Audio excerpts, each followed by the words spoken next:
Se jiġi introdott kors ġdid għal ħaddiema minn pajjiżi terzi li diġà qegħdin jaħdmu f'Malta bilan li jsaħħaħ l-integrazzjoni tagħhom fil-pajjiż u fl-istess ħin joħloq aktar stabbiltà fis-suq tax-xogħol. Is-sillabu tal-kors tejja mill-Ministeru għall-Intern is-Sigurtà u x-xogħol u se jkun offrut biss minn istituzzjonijiet edukattivi Maltin li huma liċenzjati. Il-kors se jdum 40 siegħa, l-attendenza hija mandatorja u jinkludi eżami finali. L-applikazzjonijiet isiru mas-sit elettroniku ta' identità filwaqt li l-eżami jkun ikkoordinat mid-Dipartiment tal-Eżamijiet tal-Gvern. Dawk li għaddu mill-eżami kunu jistgħu jikkwalifikaw għal permess ta' xogħol itwal sakemm ikollhom kuntratt ta' xogħol validu u jibqgħu jissodisfaw ir-rekwiżiti eżistenti. Din il-miżura kienet imħabbra fil-Malta Labour Migration Policy u għandha lan li ddaħħal aktar stabilità fis-suq tax-xogħol, kif spjega l-Kap Eżekuttiv ta' Identità Edric Zara.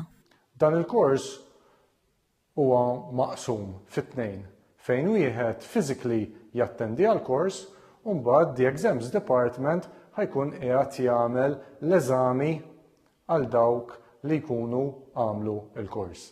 Il-Ministru Byron Camilleri spjega li permezz ta' dan it-taħriġ dawk li jkunu diġà tħarġu draw il-pajjiż ikunu jistgħu jikkontribwixxu għal aktar snin u b'hekk tiżdied il-produttività filwaqt li tonqos il-ħtieġa għal aktar ħaddiema ġodda. Min jiġi f'pajjiżna biex jaħdem irid jadatta hu jew hi għas-soċjetà tagħna. U dan introduċejna kors sew jekux qabel jiġu f'pajjiżna u anke waqt li jkunu f'pajjiżna. Il-kors se jkopri temi bħal kultura u tradizzjonijiet Maltin, il-parteċipazzjoni ċivika, il-kuxjenza legali u ta' sigurtà, l-iżvilupp personali u professjonali kif ukoll it-tagħlim tal-lingwa.